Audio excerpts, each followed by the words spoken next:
Baik, Assalamualaikum warahmatullahi wabarakatuh. Shalom, salam sejahtera bagi kita semua. Om Swastiastu, Namo Buddhaya, dan salam kebajikan.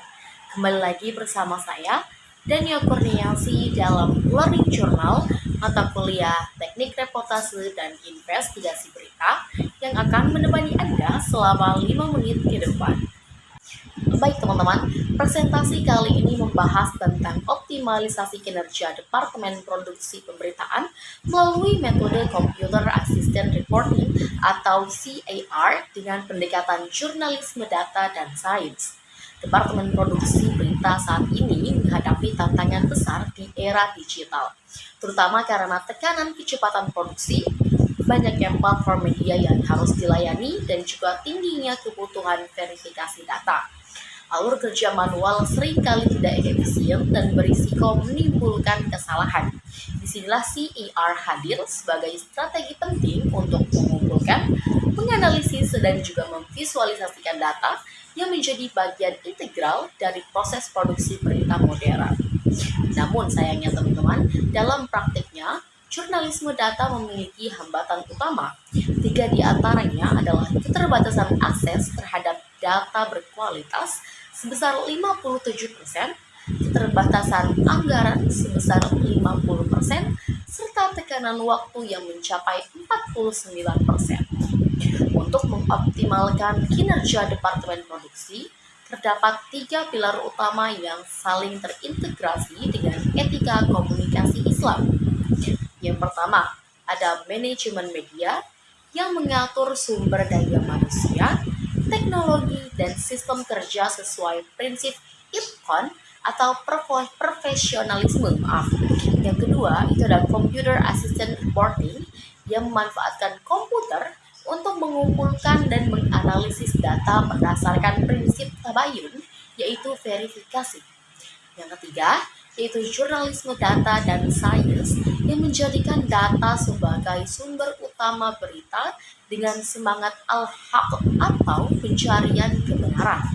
Semua pilar ini dibingkai oleh etika komunikasi Islam, yaitu sidik sebagai kejujuran, amanah sebagai tanggung jawab, dan adil sebagai keadilan. Dalam konteks produksi berita modern, CAR mengubah paradigma kerja jurnalis dari cara konvensional menjadi berbasis data. Prosesnya terdiri dari 3 tahap utama, yaitu data gathering atau pengumpulan data dari sumber digital seperti open data, data analisis, yaitu open data. Yang kedua itu adalah data analisis, yaitu penganalisisan data dengan perangkat lunak statistik untuk menemukan pola dan data presentation, yaitu menyajikan hasil analisis dalam bentuk visualisasi interaktif dan narasi berbasis bukti. Secara global, The Guardian dan The Washington Post sudah mengintegrasikan metode ini. Di Indonesia, Tempo.co juga menerapkan dalam liputan investigatif seperti Panama Papers. Namun, pencapaian CAR di Indonesia menghadapi beberapa kendala serius. Dari segi keterampilan, banyak jurnalis perlu menguasai alat analisis seperti Tableau atau Python.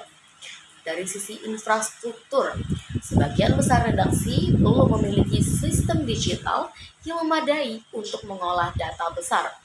Selain itu, hubungan antar divisi masih terfragmentasi sehingga kolaborasi data sering terhambat.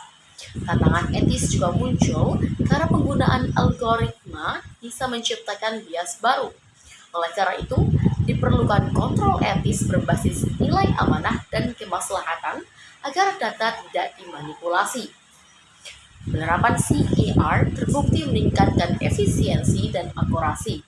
Walau riset lapangan bisa berkurang hingga 40%, kesalahan faktual turun 25% dan efisiensi sistem meningkat 28%.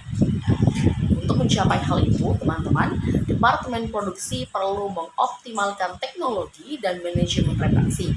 Salah satunya dengan mengadopsi News Management System atau NMS seperti Content Studio dan Octopus. Sistem ini memungkinkan data riset reporter langsung terintegrasi dengan redaksi, sehingga pengolahan data, verifikasi, dan juga produksi berita bisa dilakukan lebih cepat. Dalam konteks Islam sendiri, teman-teman, jurnalisme data harus berorientasi pada unity of knowledge, yaitu integrasi antara wahyu dan rasio. Jurnalis mungkin menggunakan sains dan data untuk mengungkap fakta sosial, menjalankan amanah ilmiah, dan juga menegakkan prinsip maslahah serta amanah dalam penyampaian berita.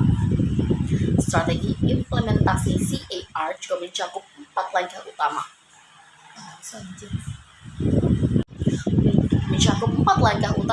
Pertama, pelatihan literasi data agar reporter dan editor mampu membaca serta memverifikasi dataset. Kedua, itu pengembangan database internal yang bisa diakses lintas departemen. Yang ketiga, yaitu kolaborasi riset dengan universitas untuk memperkuat validitas analisis. Dan yang terakhir, itu penegakan etika Islam agama, penggunaan data tetap sesuai dengan prinsip maqsid as-syariah, yakni menjaga kebenaran dan kehormatan manusia. Baik teman-teman, mungkin itu saja informasi yang dapat saya sampaikan pada malam hari ini. Saya Dania Kurniasi, pamit undur diri dan sampai jumpa.